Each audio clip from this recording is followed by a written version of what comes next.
Hello and welcome to another episode of Boom and Bust. I'm your host, Tony Clement, here at the News Forum, where all voices matter. Since Russia's invasion of Ukraine a year ago, the issues surrounding Canadian defense and security have been put in the spotlight. Our two guests have national and international expertise in defense innovation.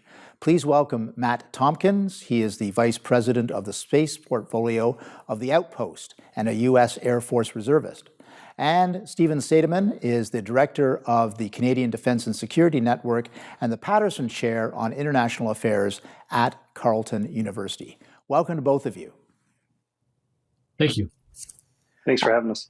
I guess maybe, Matt, I'll start with you. What is the security environment 1 year into the war against Ukraine or in Ukraine? That's a great question. I think there have certainly been a lot of distractions. I've caught myself a number of times saying that it's my firm belief that Putin thought he would be there for a couple months.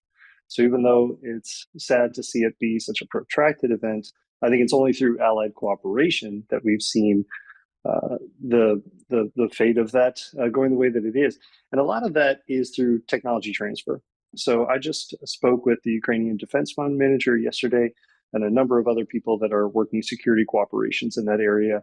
And they're seeing a lot of commercially available technology be used in defense national security purpose. And so that's something that I specialize specifically in helping out allied countries. And I think it's really great to see that we have been able to prove that we can repurpose technology for defense when it's needed, but then also make sure that those technology investments have a good, clear commercial path to where when that threat changes, we can kind of shift and still have economically viable tech companies have a future. Stephen, do you want to add anything on your observations on this? Well, just simply that, the old phrase is necessity is the mother of invention, and the compulsion that the Ukrainians have faced to innovate in the face of dire threat has compelled them to be very innovative. I think that most innovation has been in their hands. We've given them a variety of weapon systems, and they've figured out ways to make the most of them.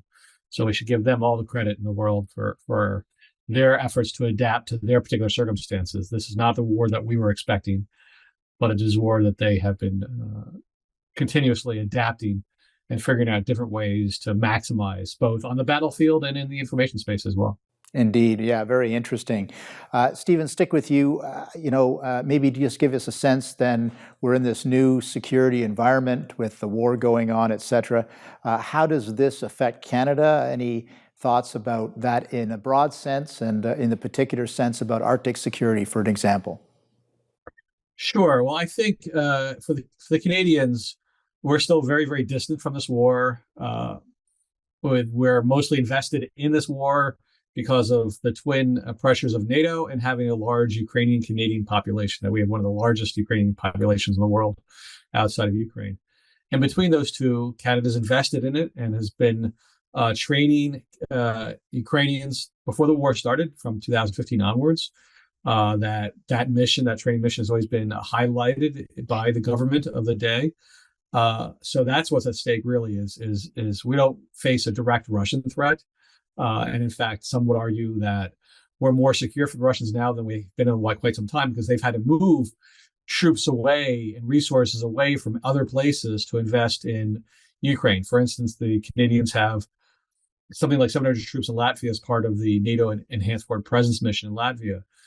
Is Latvia more threatened now than 3 years ago? I would say probably less, because there's less Russians on their side, because the Russians had to reinforce their failures in Ukraine. On the other hand, Russia is also a lot more willing to gamble, or seem to be a lot more risk acceptant. And so that increases the sense of threat. In terms of the Arctic security question, it's interesting these days when we talk about that in Canada, that more often has China attached to it than Russia. Right. Partly because Russia is very much focused on Ukraine, partly because we recognize that Russia has a long Arctic coastline. So their investments in the Arctic have a basis in their own security challenges rather than an offensive characteristic or offensive posture.